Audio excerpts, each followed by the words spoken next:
Assalamualaikum warahmatullahi wabarakatuh. Perkenalkan, nama saya Niska Alwina. Saya mahasiswa dari Universitas Pancasakti Bekasi, Prodi PG PAUD. Kali ini saya ingin mempresentasikan mata kuliah PPKN dengan topik Wawasan Nusantara. Mari kita simak penjelasan berikutnya. Apa itu Wawasan Nusantara? Wawasan Nusantara merupakan cara pandang terhadap bangsa dengan tujuan menjaga persatuan dan kesatuan, yang diwujudkan dengan mengutamakan kepentingan nasional dibanding kepentingan pribadi, kelompok, atau golongan tertentu. Secara etimologi atau asal kata, wawasan Nusantara berasal dari kata wawas dan Nusantara, yakni berasal dari bahasa Jawa. Wawas yang berarti pandangan, Nusa yang berarti kesatuan pulau, dan Antara yang bermakna dua samudra. Nusantara adalah kesatuan kepulauan yang terletak antara dua benua, yaitu benua Asia dan Australia, dan dua samudra, yaitu Samudra Hindia dan Pasifik. Berdasarkan pengertian modern, kata Nusantara digunakan sebagai pengganti nama Indonesia. Menurut Profesor Wan Usman, wawasan Nusantara adalah cara pandang bangsa Indonesia mengenai diri dan tanah airnya sebagai negara kepulauan dengan semua aspek kehidupan yang beragam. Menurut GBHN, tahun 1998, wawasan Nusantara adalah cara pandang dan sikap bangsa Indonesia mengenai diri dan lingkungannya, dengan dalam penyelenggaraan kehidupan bermasyarakat, berbangsa, dan bernegara. Menurut Lemhanas tahun 1999, cara pandang dan sikap bangsa Indonesia mengenai diri dan lingkungannya yang serba beragam dan bernilai strategis dengan mengutamakan persatuan dan kesatuan bangsa, serta kesatuan wilayah dalam penyelenggaraan kehidupan bermasyarakat. Hakikat wawasan Nusantara. Hakikatnya, wawasan Nusantara adalah keutuhan Nusantara. Maksudnya, keutuhan Nusantara dalam pengertian cara pandang yang selalu utuh menyeluruh dalam lingkup Nusantara demi kepentingan nasional. Asas wawasan Nusantara.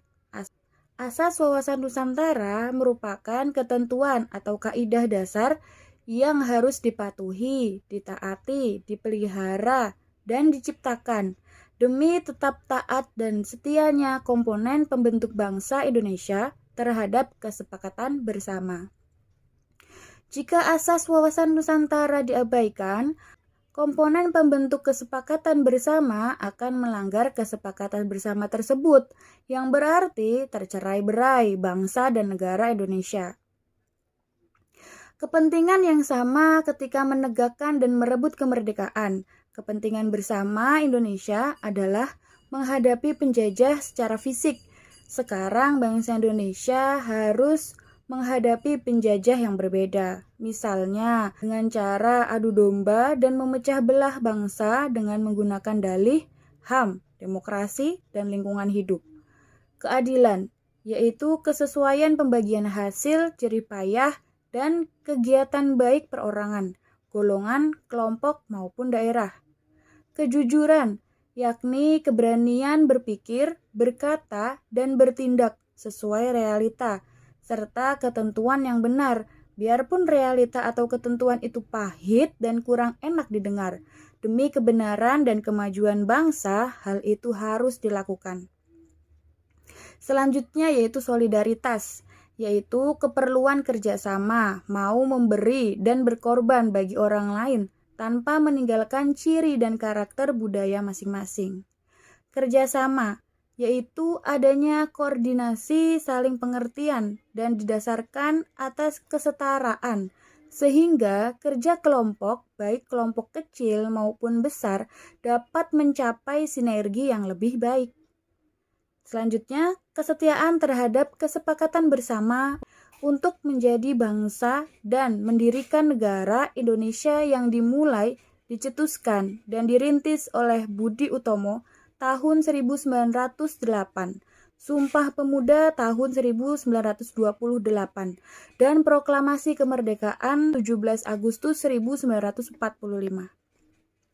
Kesetiaan terhadap kesepakatan ini sangat penting dan menjadi tonggak utama terciptanya persatuan dan kesatuan dalam kebinekaan. Jika kesetiaan ini goyah, dapat dipastikan persatuan dan kesatuan akan hancur berantakan. Wawasan Nusantara berkedudukan sebagai visi bangsa.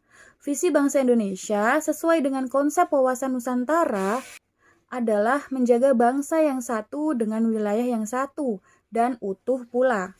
Fungsi wawasan Nusantara. Wawasan Nusantara berfungsi sebagai pedoman, motivasi, dorongan, serta rambu-rambu dalam menentukan segala kebijaksanaan, keputusan, tindakan, perbuatan bagi penyelenggaraan negara di tingkat pusat dan daerah maupun seluruh rakyat Indonesia dalam kehidupan bermasyarakat, berbangsa, dan bernegara.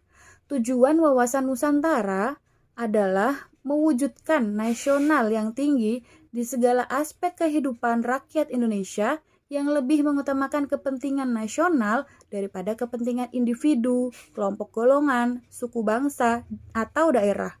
Kepentingan-kepentingan individu atau kelompok tersebut tetap dihormati dan dipatuhi selama tidak bertentangan dengan kepentingan nasional atau kepentingan bermasyarakat.